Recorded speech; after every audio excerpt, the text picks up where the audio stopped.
Hi, everyone. I'm Ashley McManus, Director of Marketing at Affectiva. Welcome to Affectiva Asks, a human-centric AI podcast where each episode we will interview a thought leader doing cutting-edge work in the AI space.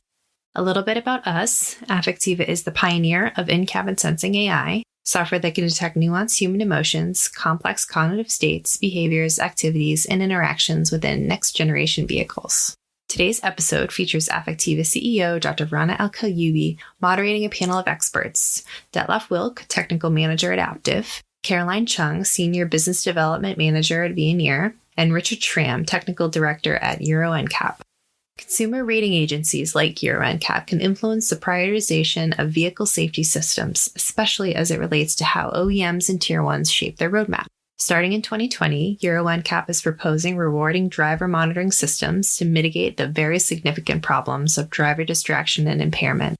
In this special Affectiva Asks podcast episode, this panel of experts talk about how today's systems need to evolve to detect more complex behaviors for the next generation of driver monitoring systems. They also cover how driver monitoring should detect complex and nuanced states of driver impairment, such as levels of drowsiness, distraction, and anger, to ensure road safety. Understanding these driver states provides valuable insight into driver interactions with the vehicle systems and other passengers to improve road safety. Let's listen in on their interview to learn more on how companies like Aptiv, Affectiva, and Veoneer are looking to develop next-generation driver monitoring and in-cabin sensing to deliver more comfortable and enjoyable mobility experiences. Welcome, everyone, wherever you are. I am Rana Kaliouby, Affectiva's co-founder and CEO. I'm very excited to lead this discussion on optimizing road safety and the mobility experience. We're kind of thinking this is going to be a series of conversations. So for today, we're going to focus on Euro NCAP and driver monitoring systems. So we're seeing safety rating agencies such as Euro NCAP and also legislation such as the ones in China and even Massachusetts, the SAFE Act, that is influencing the prioritization of vehicle safety systems. And certainly that's something that's been a super high priority for us at Affectiva, and staying close and being involved again in the conversations and the activities with Euro NCAP and others has been really instrumental in shaping our own roadmap. So for today's conversation, I wanted to invite a group of amazing panelists, again, from the industry, and talk about what are the challenges, what are the opportunities, how should we all be thinking about this, what's the timeline for implementing some of these systems, and the role AI plays in all of this. So again, I'm pleased to have a great group of panelists. It feels like a conversation with friends at this point. So why don't you each introduce yourselves, please? Let's start with Caroline. Hi, everyone. I'm Chung, Veoneer, working on interior sensing and feature development for driver monitoring. Great. Thank you. Nice to have you.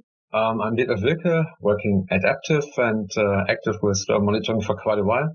And also I'm working with Euro NCAP, representing, so at that point, to the Euro NCAP, the industry of suppliers inside the CLEPA.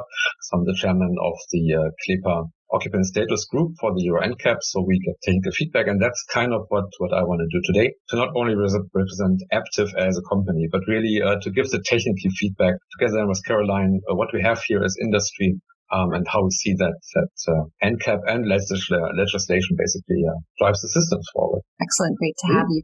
And Richard?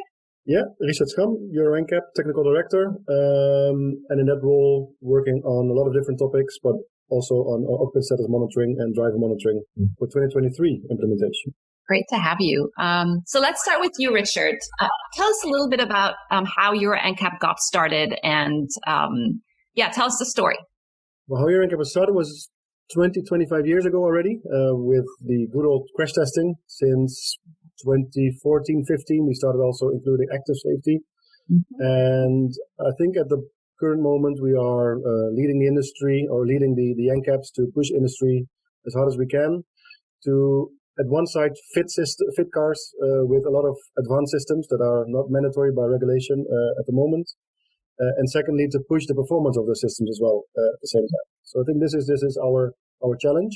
And I think it's always good to know that there is no regulatory push at all for those systems. It's really striving all for the same level of safety that we can achieve technically on the vehicles nowadays. So how do you partner/influence these car manufacturers? I think that's done indirectly by promoting and incentivizing the ones that are leading the way and giving them exposure towards the consumers that they are already fitting those systems without any regulatory guidance for them. So taking them on board, but also making sure that those systems that they are developing on the front end are also then dribbling down to the mainstream vehicles, achieving, let's say, the greatest safety benefit for the whole society. I think that's where we're very effective.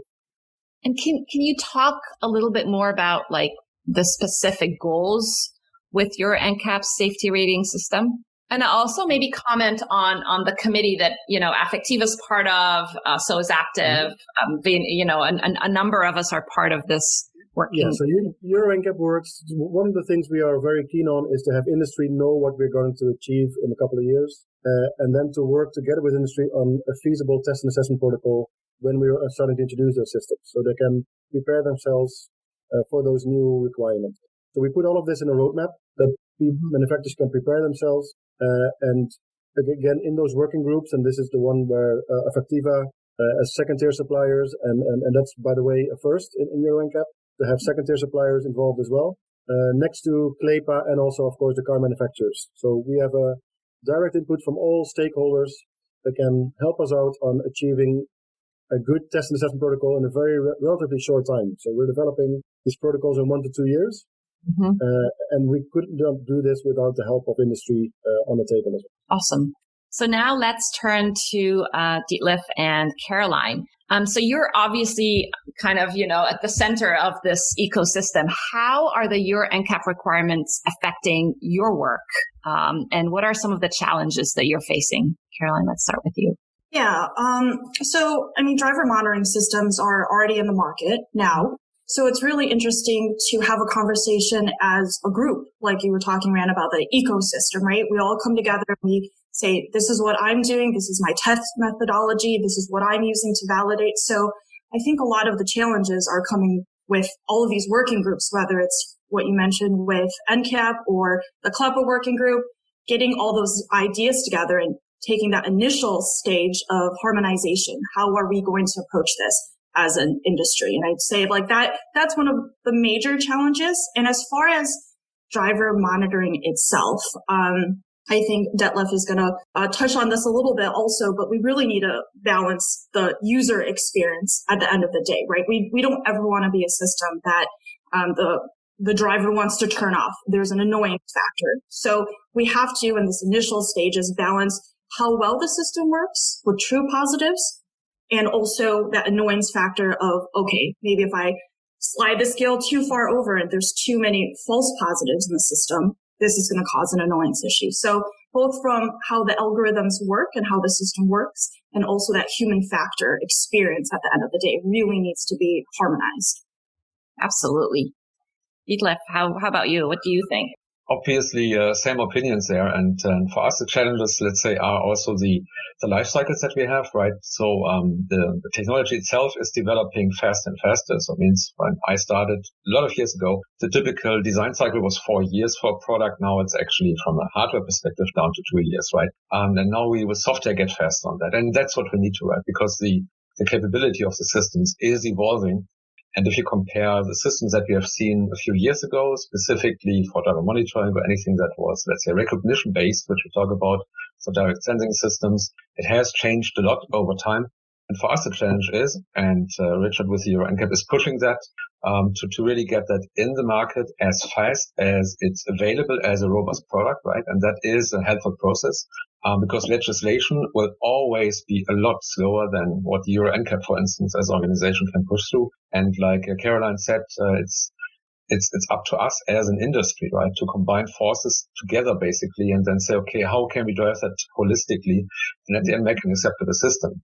And that is at one point it's implementation, then it's capability, but also it's testing, and like you said, right, this user acceptance at the end that's most critical, because what we need to make sure is specifically for, let's say, the safety-related systems, right? They should be really invisible to the driver as long as you do not need them. It's important that this system pops up with an alarm not earlier than needed, because the risk that we have if we don't do it in the right way with the HMI, with the user experience for that people would try to actually switch the system off. So I think it's vital that we, like Caroline said, have acceptable systems that do not, for instance, have a false alarm each hour or something, but also have a useful warning, not like, let's say, the very early implementations, for instance, for the coffee cup function, which for me is a very bad example. So the first ones were just time-based, right? You drive 2.5 hours, you do get the recognition, and now get a coffee, right? Make a break. So that's pretty, can I say that's nice, but it is practically a bit useless. So systems must be really effective,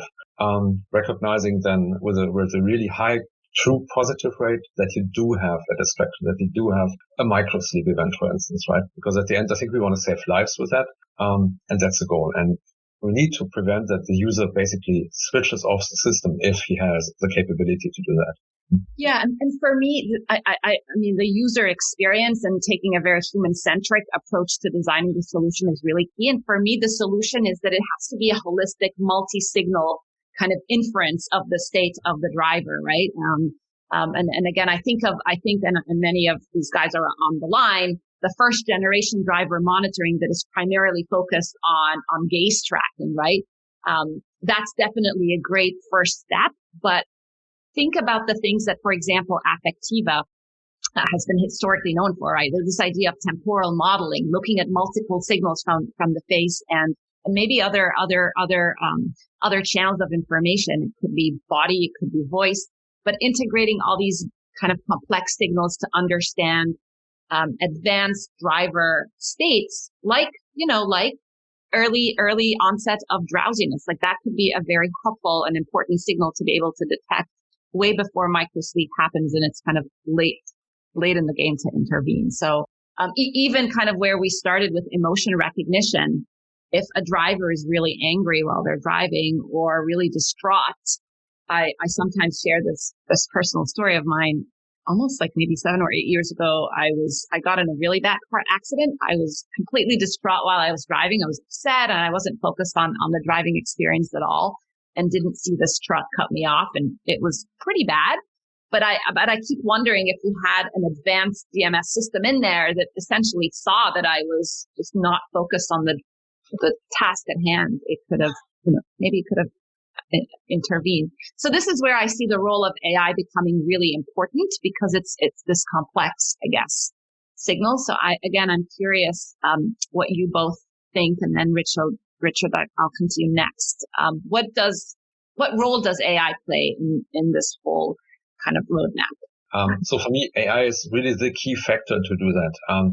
Because let's say old system approaches, right, that just reacted on a static behavior, on a programmed behavior for recognition, right? You have eyes closed for X, that's a nice adder, the hard fact. But people are different, right? We behave different, we act different. So it means the only way to solve it is actually to go for big data approaches where you collect data from multiple people, but the complexity, if you want to solve it without deep learning, gets so high, you just cannot solve it again, right? You need systems that react on the majority of people correctly and recognize for instance, that's a very good but also very tricky example, their drowsiness correctly, right? To actually act before microslip hits us. Yeah.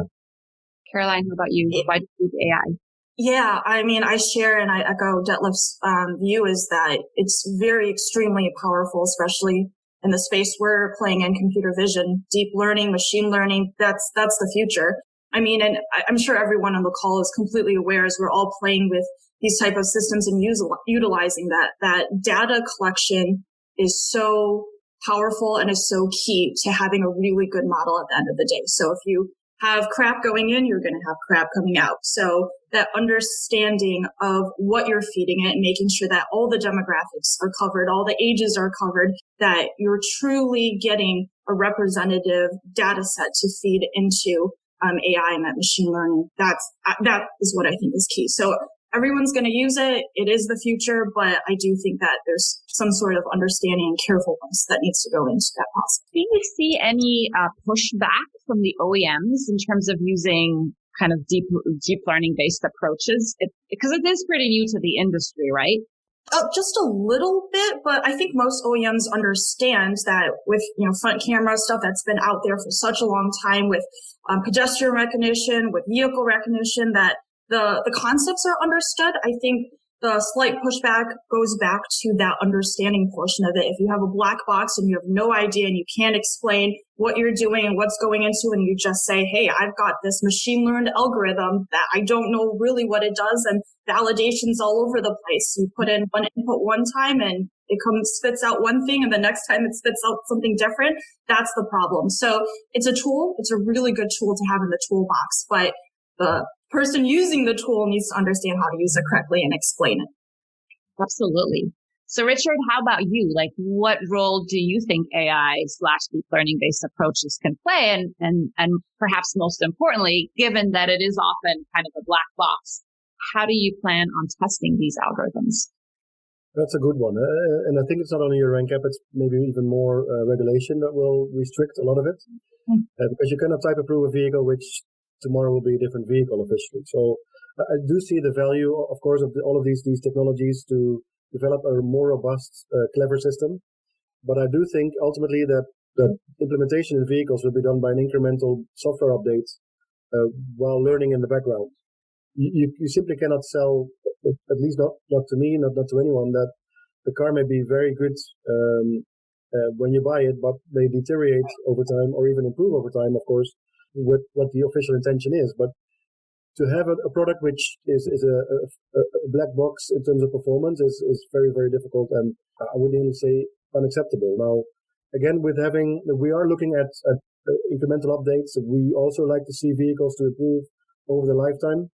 I think it's not of this time anymore that my car, when I buy it now, it may already be 6-year-old technology because the car is on the market for 6 years. And then I'm going to drive it for another 10 years, which means at the end of the lifetime, I'll have a 16-year-old technology driving around. Well, technology goes so quickly. So I think there is an intermediate step we need to be finding how we can keep our results as Euro NCAP and maybe also regulation up to speed and push manufacturers to do incremental improvements using AI in the background, I would say. Yeah, I want to kind of come back to what Caroline was saying around data, because for a lot of this work, data is central, both obviously in training these algorithms, but in the validation aspect of it as well. And some of these states, like drowsiness, is very challenging to detect, right? One approach obviously is simulation, and I want to talk about that. But also like the diversity of the data, that's become front and center. It's something that we're very passionate about at Affectiva. I feel like we're taking often kind of an educational and an evangelist role, where we have to explain that the data needs to be diverse along these kind of multiple factors. And it's expensive to collect this kind of really diverse data, not just in terms of gender, ethnicity, or age, but even people who wear glasses or not, or who wear the hijab or not, right? Like you want all these, or have facial beards, right? You need to have all of these different representations in the data set. And it quickly becomes quite complex and expensive. So, how do we approach this as an industry, and how do we make sure that the data is representative and reliable? Yeah. So we, like you said, Rana, the data is important, making sure that we cover the cultural, the gender, different ages is also important. I know that there's discussions, especially we're having with CLEPA right now, Euro NCAP, on the whole simulation versus closed courts versus real world driving, OSS, KSS. What do we use for this validation? And I think, as with all things in life, the answer is always, it depends, right? I don't think, especially in this initial stage, that we will come to one consensus. And I don't really think that there is one consensus that is the most accurate, right? If somebody's saying that I am going and I'm taking all these videos and I'm annotating them, is that truly better than a subject reported KSS where you're getting them in a 5-minute cycle and asking them their KSS?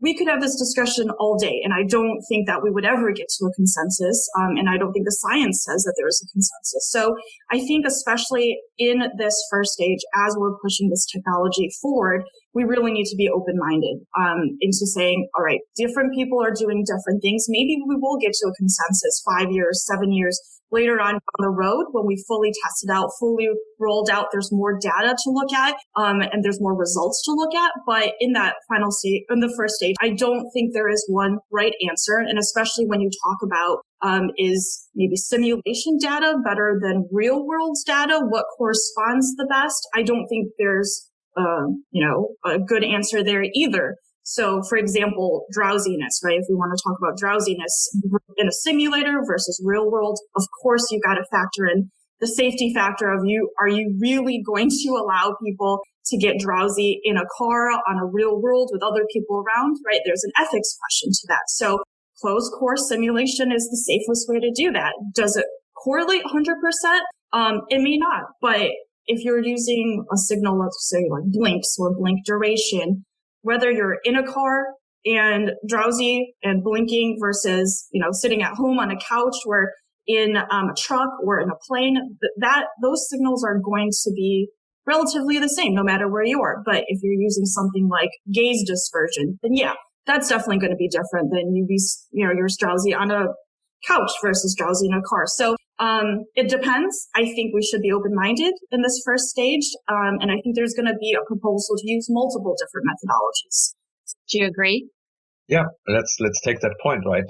This is all true, and I don't think that will be also in 5 years a homogeneous approach where everyone will agree, right? And as long as science is not on one track, right, then how can we as industry be on one opinion? But I think there's a lot of ongoing activities, and we are talking now, that's what I said initially, right, about the most tricky item, and that actually is except if you directly measure, so to say, maybe with an EEG, that is drowsiness, right? Because everything from the outside, when you rate a person how drowsy he is, by looking at him or by even measuring, externally like radar, you will always have a portion in that you just cannot grab, right? And the subjective self-rating, like mentioned by Caroline, that will also be always different. So the ground truth for that is, I think, the biggest challenge that we have. And by the way, also a challenge for Richard then, when he wants to improve systems, right? Because the NCAP is going to be faced in the next years to come with multiple results from multiple OEM tier 1, tier 2 combinations. And all of those will have their rating, right? They will all be based on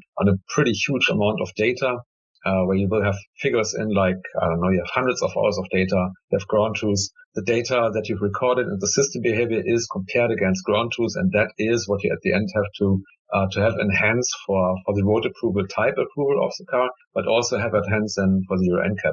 But it's not possible to test it in any means with a point test, right? So we really need that big data, and that's where I think you need to go. At the end, I think we have other examples like driver monitoring for distraction. That's a more objective item because you can more easily measure where a person is, or you can say to people, okay, look there, they're there. So that's an easy way to guide a test through, so to say, at the end. And that's more measurable. That also allows point tests, for instance, by the NCAP to check system behavior based on, let's say, active behavior. But yeah, the tricky one is really to get the data. And like you read, right, we have an ethics problem. And the ethics problem is today we have systems that allow up to a certain level, but a pretty good level, I would say, to allow to recognize drowsiness today. So, but it means we need to put people on at least safe tracks where they are getting drowsy. And where we can have them in safe environments, but are we ethically able to put people on real world roads, even if we put a secondary driver to them, which, by the way, influences the measurement also a bit, if we know they're getting drowsy, right? So must the system not prevent a potential danger while recording because it can actually recognize drowsiness or microsleep? So it's a really tricky one. And I do think in a mix, actually, that we say, okay, we need real-world data. There is no way around, right? That is a validation base that can only be rated from the outside.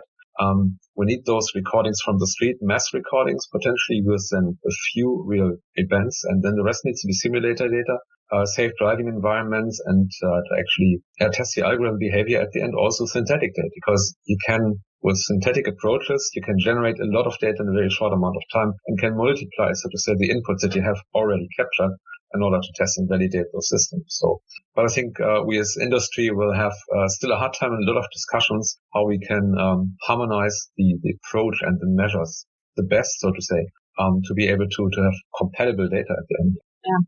One of the things we've been doing now for over 18 months or so is we've been sending out these Affectiva driver kits. We're just asking normal people to install these cameras in their vehicles and drive, during the daily commutes. And it just shocked me, the number of examples of extremely kind of fatigued and sometimes extremely drowsy drivers in this data set.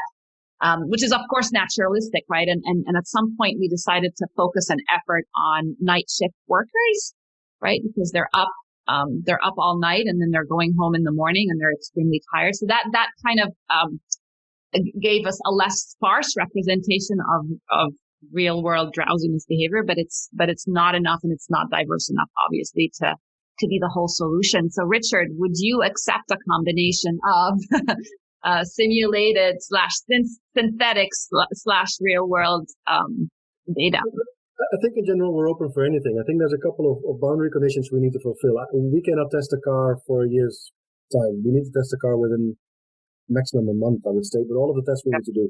Yeah. So there's a huge amount of restrictions there. We tend to like to make use of the development effort that you guys have put in already.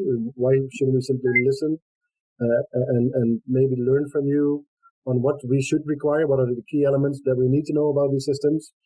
And also what we try to avoid, you can do a very well job on test track, but it doesn't mean that you do a very well job on real life.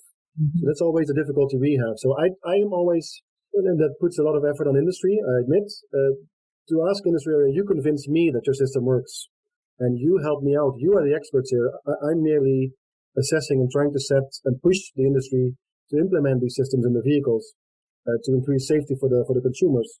But I want to learn from you on where the requirements, what elements do I need to look into, what are the KPIs we need to assess and ask information on, without asking you for millions of megabytes of data for me to review, which I also cannot do. So it has to all be condensed based on your experience, your expertise, to a dossier type of form that we can review and even publish to the consumer and state, well, look, this is what the system does. Yeah. Have you thought about your NCAP kind of creating this this benchmark data, and commissioning kind of the collection and the validation, the ground truthing of a data set that we can all reference? Yeah, there are some initial ideas there, not only on driver monitoring, but also simply on accident statistics. We still only get accident statistics, luckily, and it's getting more hard to get accident statistics because cars get a lot safer. So if I want to review how well the 2020 car has actually done in real life, I need to wait 10 years to have significant numbers. So I need to do something different to be able to identify whether the loopholes are and whether we still need some additional tests or requirement tuning to improve real world safety. So also there, we are very keen on learning and cooperating with industry to see how we together can combine this, let's say, mega database. Yeah.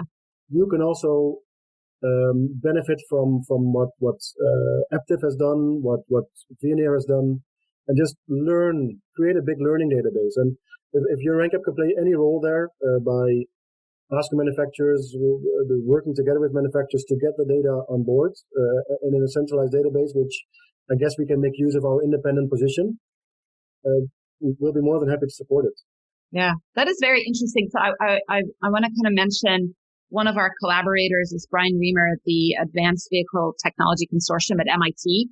And I think he's the closest example of this type of consortium of again, multiple players, sometimes often competitors, right, who have come together and they get access to this incredible data set that he's been collecting for years and that we're now able to tap into. I do wonder about the openness to a data consortium or a benchmark data set that we can all both leverage, but also give back to. Do you know what I mean? Mm-hmm. So Caroline, what do you think of this idea? Are you up for a data consortium?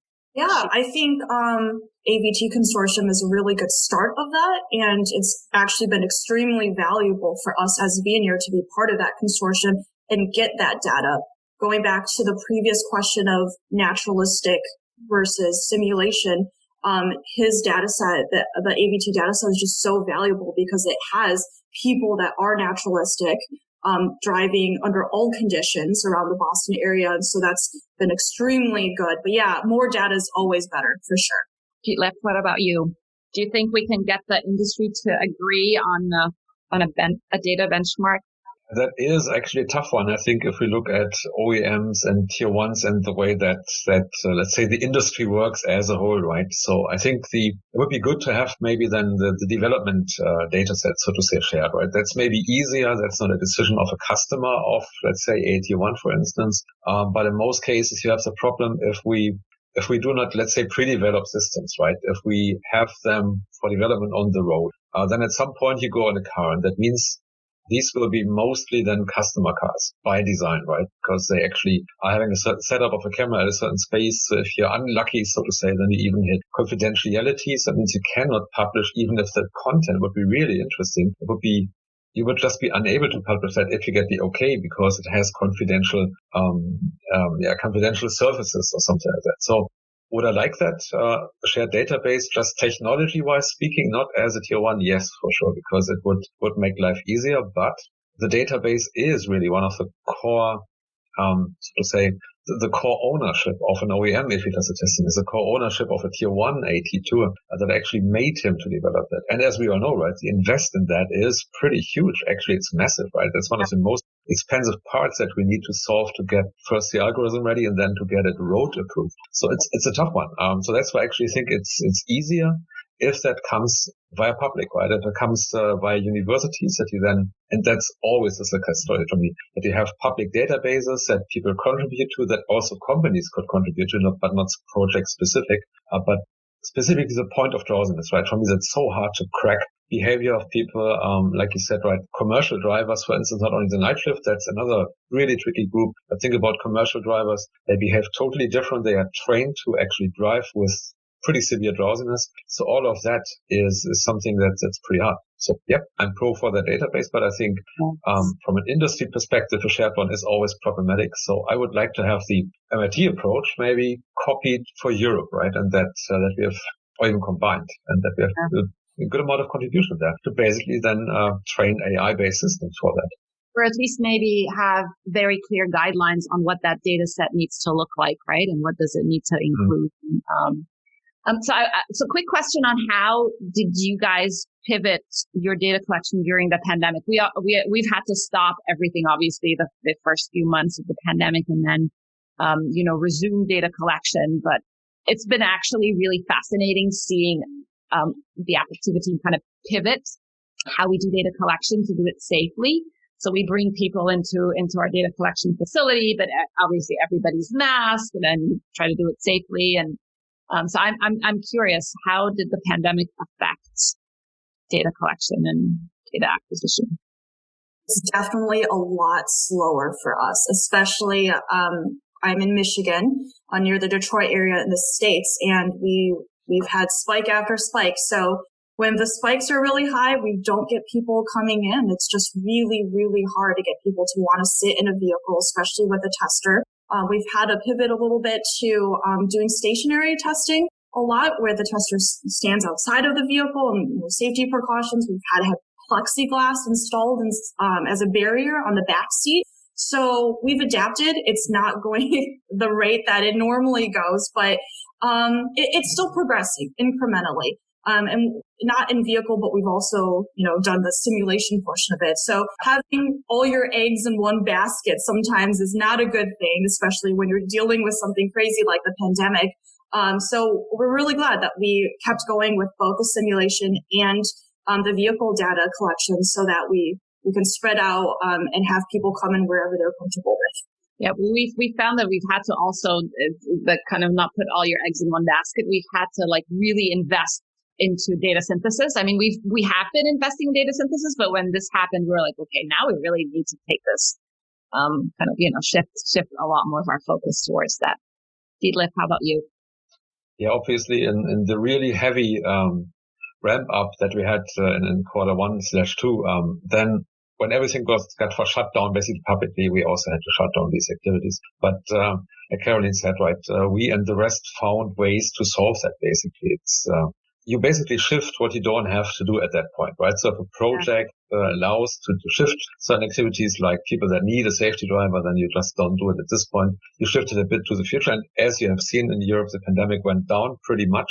Now it again, unfortunately, comes up massively, I think, but really that lowering of pandemics and that loosening of requirements, at least here in Europe, I think for all tier ones, the complete industry helped a lot to get these online, let's say live activities restarted. And it's not only about, it's not about in-car recordings or stuff like that, right? It's also hitting if you have people that actually do label, right? If you have manual labeling, you need to rebuild the complete office structure because normally people sit close and it's not, let's go for numbers, but it's a lot of people that actually need to do the manual labeling, which we still have in parts, right? And also you need to find solutions for that. So, I don't know. I mean, we're lucky that it's not hit us all, so to say, as industry as hard as it could have. I mean, it looks pretty okay-ish, I would say, from an industrial perspective, but it doesn't get easy, yeah?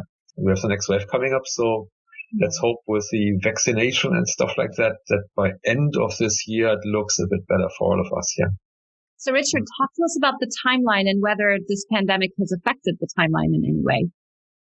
Yeah, so already the start of the pandemic, we understood that it was challenging to meet our planned update introduction of especially driver monitoring in 2022. So we made a quick decision to postpone the 2022 updates of our protocols to 2023, buying us a year, which in the end doesn't seem to be a wrong figure, I guess. But it also relaxed a bit, so we were able to continue the working groups. We had a shutdown for a while industry was not able to liaise with each other. So I guess from summer onwards, we are picking back up and having regular discussions within the working groups online still, but I think there's still progress made there.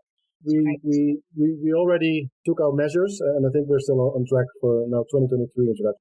Can you talk a little bit about, so we're seeing this evolution in the market where the camera, traditionally is in the steering wheel column, but it's now migrating to more of a rear view mirror kind of center high camera position, to unlock, safety, what we're calling safety plus. So you've got the safety use case, but you can also do a lot more occupant monitoring and cabin state monitoring. How are you thinking about this evolution? In principle, your NCAP is completely technical neutral. If you can meet our requirements with whatever technical system you have, we're fine. We want the performance and we want the vehicle to be safe ultimately. But we also see that it becomes more interesting to combine functions within that camera, be able to get rid of some sensors maybe already, and to combine, get effectively more points out of the same hardware and the investment you make in the vehicle. The typical one would be seatbelt reminder, which is already in place for a long time in Euro NCAP. But secondly, also the same time frame in 2023, we're going to introduce in-cabin sensing of left behind children when the car is parked. And of course, there you need a sensor looking at. And if you can combine it with the driver monitoring, I think you're one step ahead of competition. What's the tier one view of this evolution? So I think we all have been all over the place with camera positions, right? Because the most tricky part is actually, and that was the past, I have to say, luckily, in some cases still today, is post-integration of camera systems in a car, because we mostly talk about direct sensing systems, which we rate as camera systems here.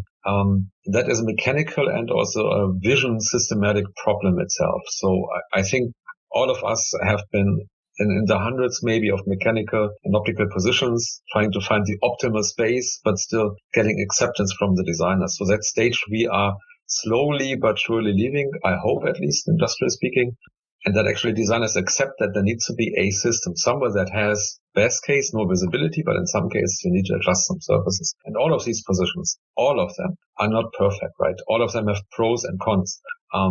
So my takeaway is, the best system actually would be maybe 5 cameras in the car in numerous positions, right? Covering everything, every time, 100%. Then you have cool KPIs. And by the way, we as industry would have nice sales figures, but maybe the car gets a bit too expensive with that approach. But I think Richard would be very pleased with that. So that is obviously, it's a bit of overkill. And I do think, the market searches for multifunction systems. And can a cabin monitoring system work also from other positions and directly in front of the driver? Yes, sure, it will work, but it has pros on one hand, but it also has systematic problems, right? My vote would be you cannot do a driver monitoring system that runs securely from the rooftop position, right? So this would just not work because we are missing the vital view on the eyes. We do not get to come maybe to you there, Rana, we do not get a good view on the facial expressions. Drawings will be very tough from that position. So that's not ideal, but somewhere in between, let's say a steering column position or a center stack or an A column or, let's say something in the rear mirror will be a sweet spot. And for us, it's important to solve then kind of most functions. So the biggest, the biggest gain on safety.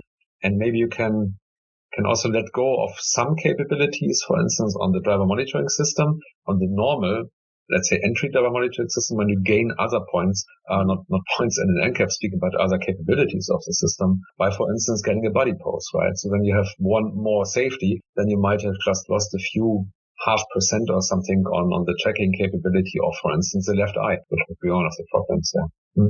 You also get contextual awareness too, right? Because if you have this rear view mirror positioned camera and you can see me doing this and I have a phone in my hand, then I'm clearly distracted, right? Versus looking or glancing at the speedometer. So I think the contextual awareness becomes a lot more feasible from these mirror camera positions. Caroline, what do you think? Yeah, I mean, I don't think I'm at all convinced that you can achieve anywhere near the same KPIs of like a center stack mounted camera as you could with an inside rearview mirror. And so we have this discussion with OEMs all the time of the center stack is a critical space. It's hot criteria, right? It's something that's right in front of the driver all the time. Sometimes it's an integration nightmare to get a camera in that location. So would OEMs like to put it somewhere in the mirror, for instance, or even somewhere easier to integrate, like the steering column? Absolutely.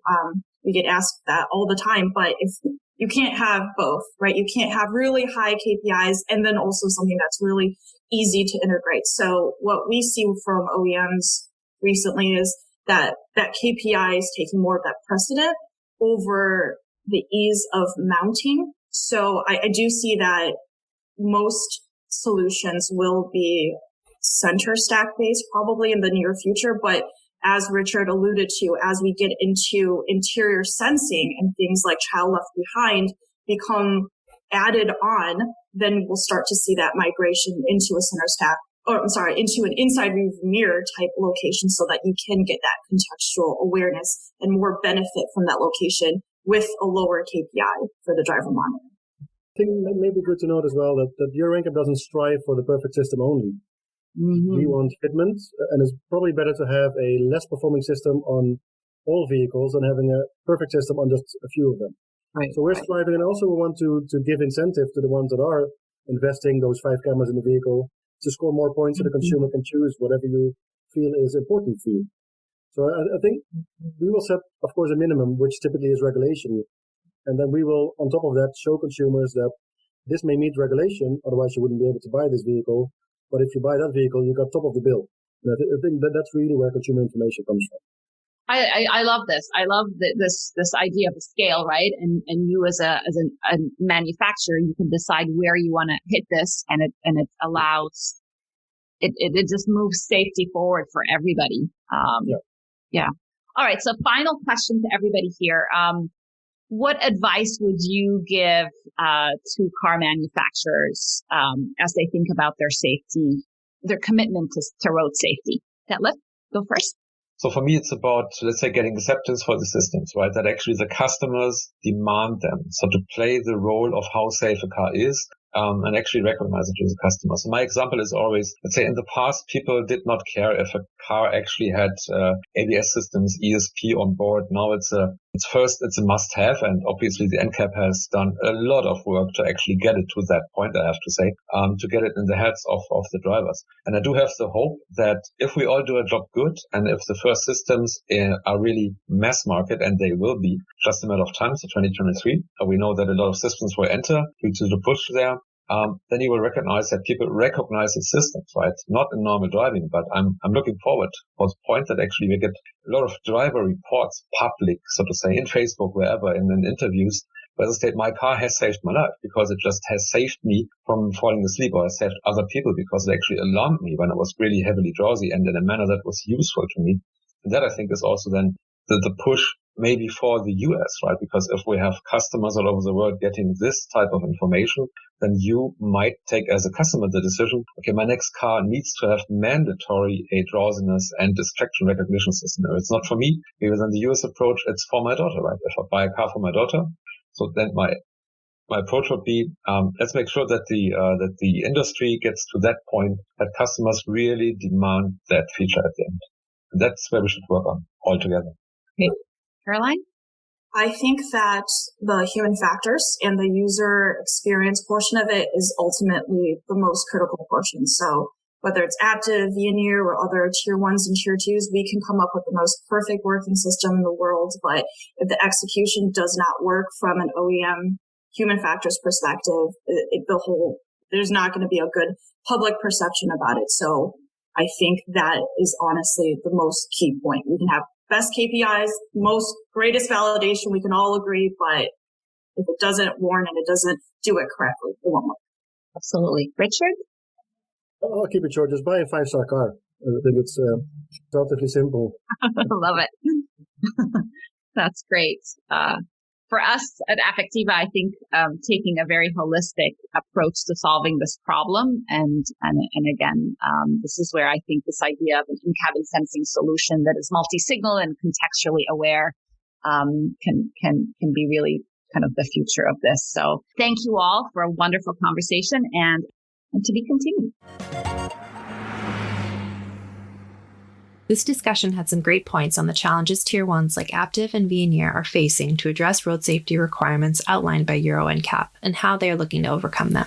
They also spoke about the mission of Euro NCAP and how it is influencing industry. Lastly, they covered how AI like Affectiva's in-cabin sensing technology can help understand in-cabin behaviors and help improve road safety. To see more, watch the full discussion by navigating to our events page at go.affectiva.com/events and scrolling down to the past events section. We also provided a direct link in the episode description. I hope you enjoyed today's episode. Don't forget to subscribe to Affectiva's Human-Centric AI podcast on iTunes, Google Play, Stitcher, or wherever you get your podcasts for new episodes. We are also on social media, so please reach out to us on Twitter, Facebook, LinkedIn, and Instagram at Affectiva to share any feedback you have on the show and weigh in on the discussion using hashtag AffectivaAsks. Don't forget to rate us and comment with your feedback to help make the podcast more discoverable for others. Until next time, thanks for listening.